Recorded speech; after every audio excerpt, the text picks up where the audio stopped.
Hi అండి, అందరికీ నమస్తే. ప్రస్తుతానికి మరి నూతన విద్యా సంవత్సరం మరలా మొదలైంది.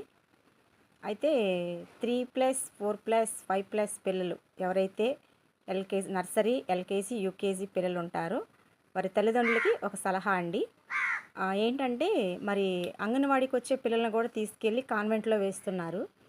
అయితే మీకు అవగాహన ఎంతవరకు ఉందో నాకు తెలియదు, కానీ ఏంటంటే పిల్లలు ఇప్పుడిప్పుడే వారికి లోకం అంటే ఏంటో మరి అనేది తెలుస్తున్నప్పుడు వాళ్ళు స్వేచ్ఛగా పెరగాలి.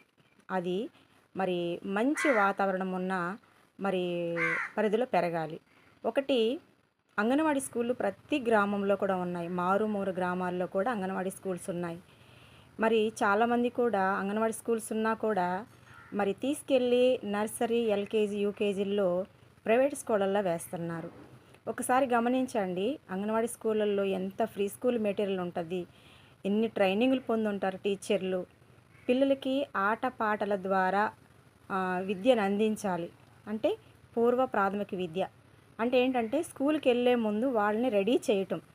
ఒక్కసారిగా స్కూల్లోకి వెళ్ళిపోయి వాళ్ళు ఇబ్బందులు పడటం కంటే ముందుగా అంగన్వాడీలో ఆటపాటల విద్యతోటి ఆరోగ్యమైన విద్య నేర్చుకొని వారు మానసికంగా, శారీరకంగా, ఆరోగ్యపరంగా అన్ని విధాలుగా ఎదిగిన తర్వాత మన అంగన్వాడీ నుంచి మీరు స్కూళ్ళల్లో చేర్పించుకోవచ్చు.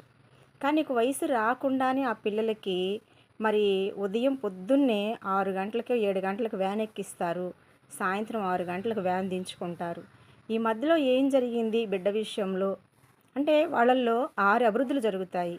ఈ 6 అభివృద్ధుల్ని మీరు కుంటుపడేసినట్టే. ఎందుకంటే మంచి సొసైటీ కావాలంటే మంచి పునాది కావాలి. మంచి పునాది లేనప్పుడు మంచి సొసైటీ రాదండి. అలాగనే మన పిల్లల భవిష్యత్తుని మనమే పాడు చేస్తున్నాం. కేవలం ఏంటంటే ధనం సంపాదించాలి, డబ్బు సంపాదించాలి, మన పిల్లలకి అన్నీ ఇవ్వాలి. వాళ్ళకి మంచి లైఫ్ మనం ఇవ్వనప్పుడు వాళ్ళకి ఆ డబ్బు ఏం చేసుకుంటారు? ఒకసారి ఆలోచించండి. ప్రతి ఊర్లో అంగన్వాడీ సెంటర్లు ఉన్నాయి. చక్కగా ఆటపాటలతోటి విద్య నేర్పిస్తాము. కాబట్టి దయచేసి మీ పిల్లల్ని 32,000 అంట నిన్న ఒక అమ్మాయిని తీసుకెళ్ళి మరి ప్రైవేట్ స్కూల్లో చేర్చొచ్చారు. ఆ డబ్బులు మేము ఫ్రీ ఎడ్యుకేషన్ ఇస్తాం. మీరు ఆ డబ్బులు చక్కగా మీరు మీ పిల్లలకు ఉపయోగించుకోవచ్చు కదా. ఒక్కసారి ఆలోచించండి ప్లీజ్.